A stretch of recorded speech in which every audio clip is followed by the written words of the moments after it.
Dhaamsa toltuu dhihaadhaa beekumsa horattu. Golgoleessaa baraa mataan miila hooqee sobanii utaallaan dhugaanis fottoqee fuulli diriiree deema onnee aarii waadamaa tasa wal hin beeku irreef keessi namaa addunyaa weeraree sobni nurra gaallabaa dhugaan hin dhokatu nu keessaa lallabaa abbaan saa kofallaan ilmi ilkaan dhabe taa'umsa jibbinaan ol ka'eenu sirbe sobaaf ni barraaqan haqaaf waariin hafee mee eenyu dammeeysa nama beekaa rafee dimokiraasiin qallattee uraa funyaanii hanqattee barakkanaa kanatti duuti kan baay'attee Oromoon dhiigaara ka'ee waan dubbateef dachee isaarratti mirga waan gaafateef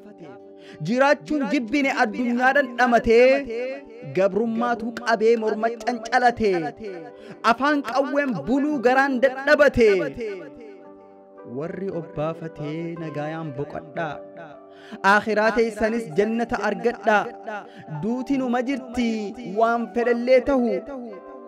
dhiini warra du'ee gumaansaa haa bahu Osoo lubbuun jirruu jawween dhukkubsatee hidhattiin tortoru dirmannaa hanqatee hayyuu hidhadhiifnee sagaleen rafnu jabaadhaa saba koo nuti yoomuun laafnu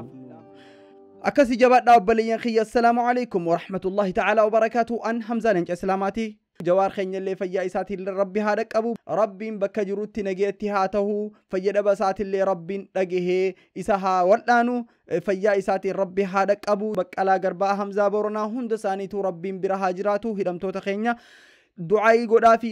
godhaa fi bira dhaabbadhaa waan dandeessaniin cinaa dhaabbadhaa obboleeyyan keenya ittiin usinaa liinkii tanaas shir godhaa waliin gahaa galatoomaa ulfaadhaa wassalaamu alaykum nagayannaa tura